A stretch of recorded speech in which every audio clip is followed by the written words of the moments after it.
Welcome to Blogs and Articles. In this series, we look at blog posts, articles online, and news stories about love, marriage, dating, and relationships. I'll provide some coaching questions for exploration, as I would for a client who is in this situation.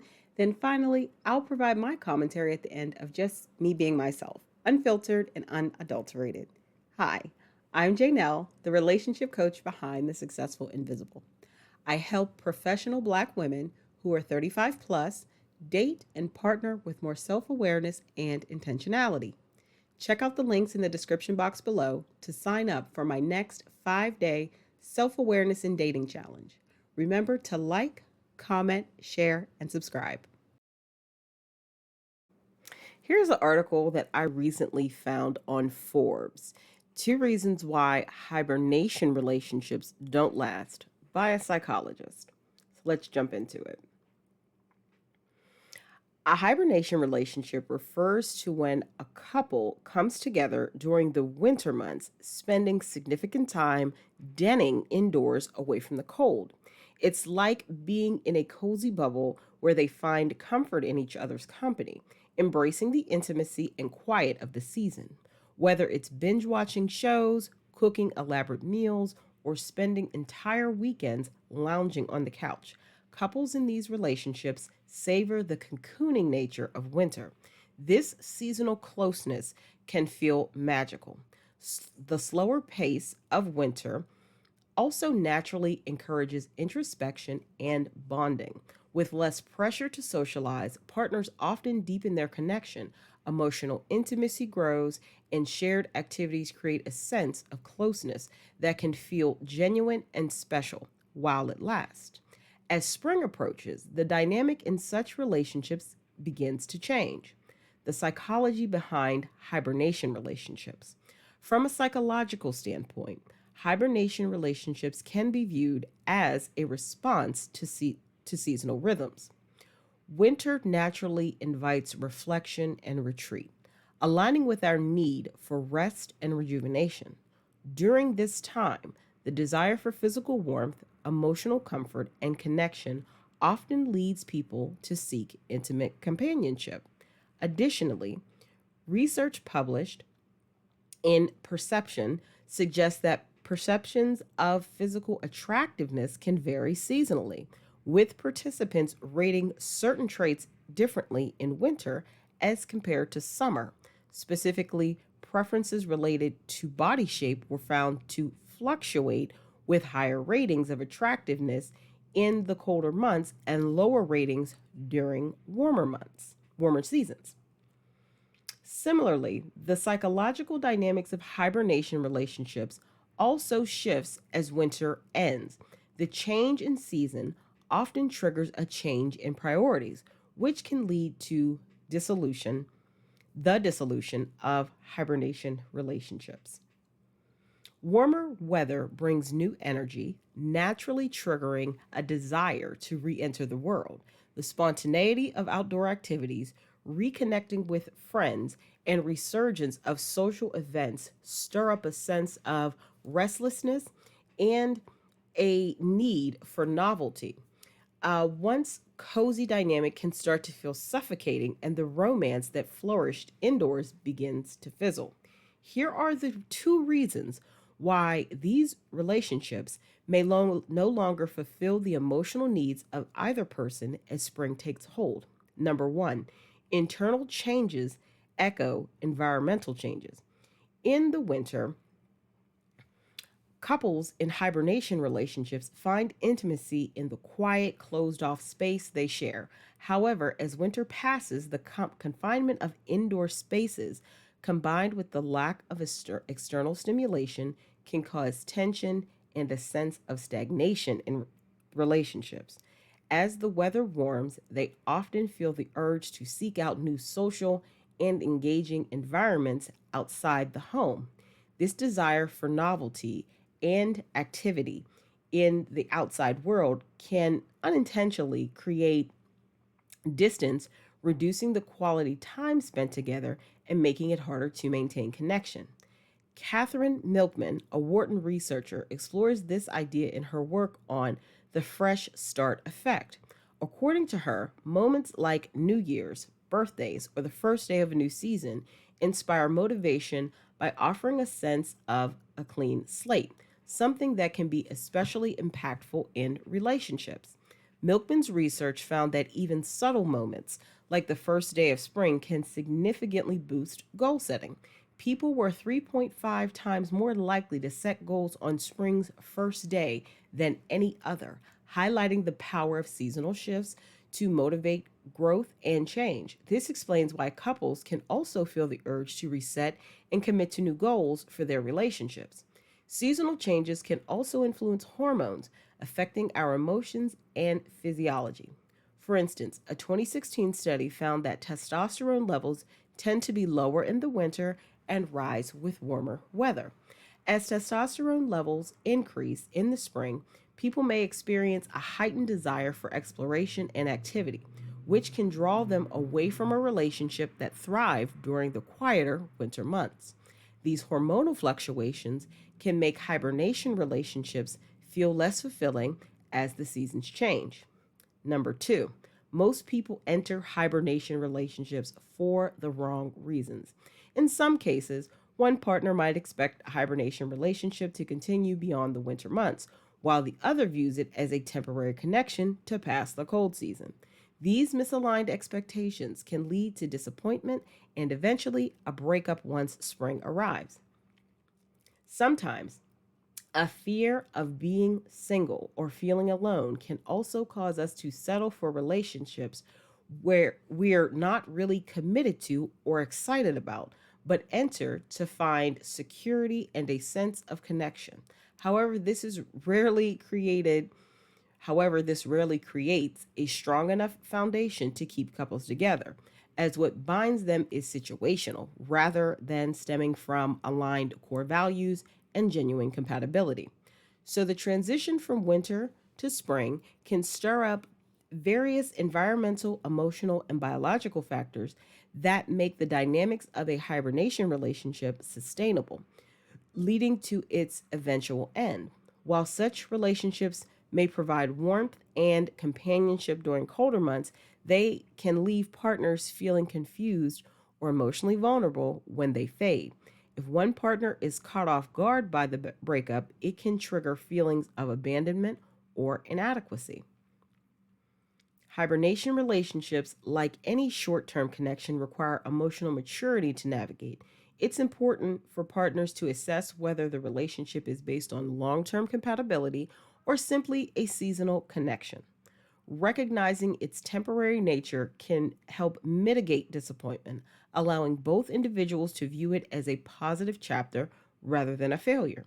Here are some practical strategies to navigate the tricky terrain of hibernation relationships. Communicate expectations.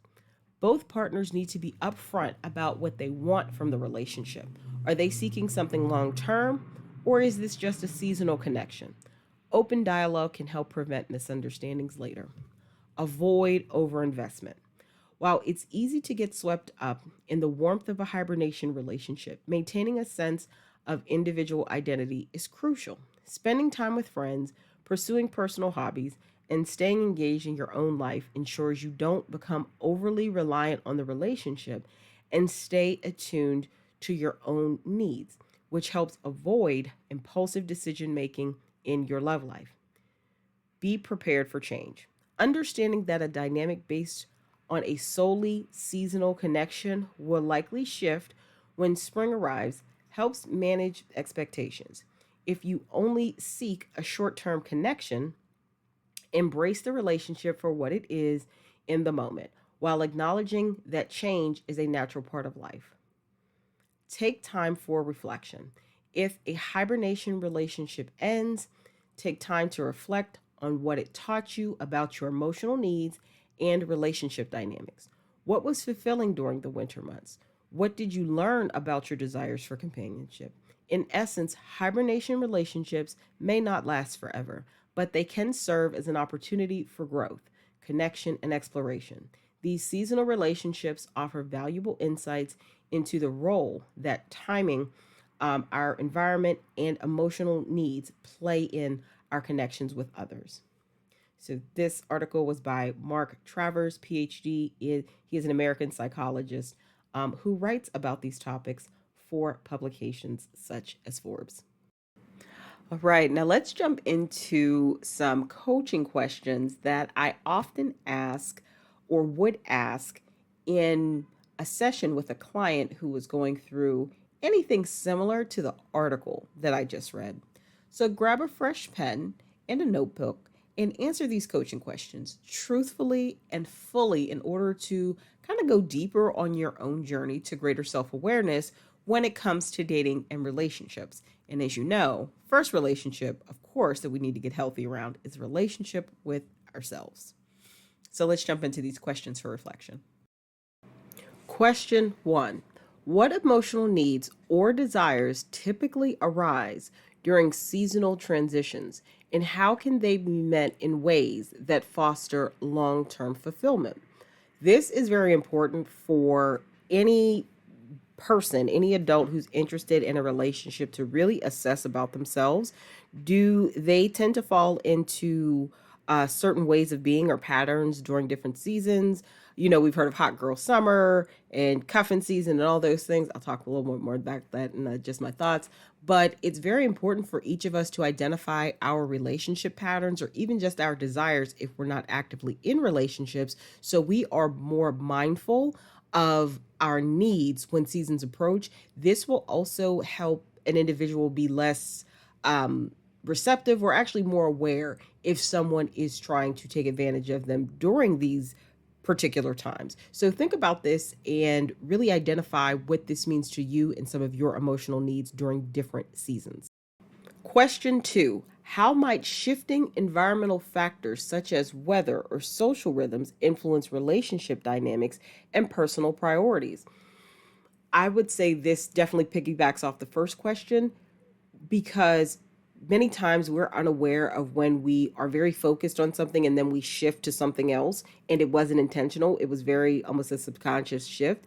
And I would say spring is a good example. A lot of people, spring cleaning, you know, it's a new season. A lot of people are better at making resolutions at that time of year versus at the start of the new year as we read the calendar, which is still in the middle of winter. And that boost of energy, that spark of inspiration, that's a shift, but also shifting in the colder seasons. How are we realigning our priorities? How are we shifting the way that we do things? We may not go out as much. We may not be as social. How are these shifting priorities, known or unknown, impacting how we engage in relationships?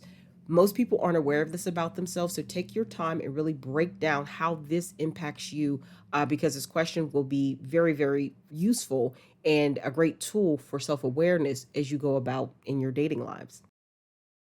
Question 2. How might shifting environmental factors such as weather or social rhythms influence relationship dynamics and personal priorities? I would say this definitely piggybacks off the first question because many times we're unaware of when we are very focused on something and then we shift to something else and it wasn't intentional. It was very almost a subconscious shift. And I would say spring is a good example. A lot of people, spring cleaning, you know, it's a new season. A lot of people are better at making resolutions at that time of year versus at the start of the new year as we read the calendar, which is still in the middle of winter. And that boost of energy, that spark of inspiration, that's a shift, but also shifting in the colder seasons. How are we realigning our priorities? How are we shifting the way that we do things? We may not go out as much. We may not be as social. How are these shifting priorities, known or unknown, impacting how we engage in relationships? Most people aren't aware of this about themselves, so take your time and really break down how this impacts you because this question will be very, very useful and a great tool for self awareness as you go about in your dating lives. Question 4. How can self awareness about motivations for seeking companionship inform future choices and enhance emotional resilience? So, we have to have self awareness. We have to have self awareness in everything that we do because that is what helps us get out of unfruitful patterns, but it also helps us identify very useful patterns that are serving us. It is oftentimes, I have found, speaking broadly, when I work with clients, I have to say this is more true with the men I work with than the women. that when winter comes, when it's time to kind of settle down, there is a motivation to seek companionship and be in a relationship. And there's nothing wrong with wanting that. It's the why behind it. So, what I have found with more than a few of the men I work with in my relationship coaching is that they will have this desire because they are going to holiday events with family and friends, but especially with family, and they don't want to arrive alone. They don't want the uncomfortable questions. Identifying that and knowing that about yourself and how you emote with those clients in particular, and this could apply to you, so please take it if it does, is will be helpful in who you are seeking to spend time with, in especially in the colder months. And everybody's patterns are different. I would say it's most identifiable in the colder months where people kind of want to be indoors, are indoors, less activities going on.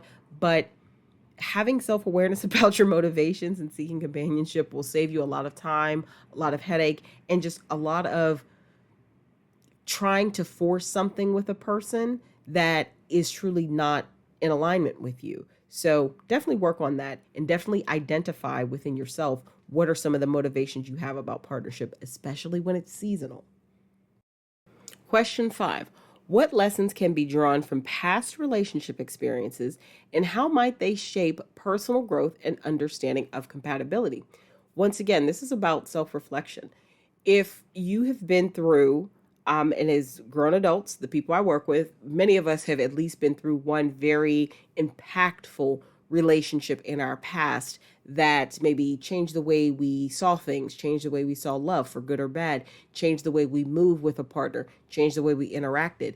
And if it was something that was very negative or very traumatic, I am a huge proponent of mental health. Please go and seek the help of a licensed mental health professional. I am a coach. That is not what I do. But if it's just been impactful and there's not trauma there, definitely use this time to reflect and think about lessons that you've learned, who that person helped you to be today. It could be, like I said, hopefully more mindful and open, but if they've also made you a little more jaded and even bitter, it is good to be aware of that because you don't know what you don't know and you can't change what you're unaware of. So think back on some impactful relationships, situationships, crushes, unrequited love, healthy long-term relationships, whatever they were, reflect upon them and make note of how they have impacted you, how they've changed you, and what you can learn about it to be more mindful and self-aware as you move forward in love and don't get trapped in or caught in a trap of seeking relationships at certain times just to meet somebody else's standard or repeat unhealthy patterns.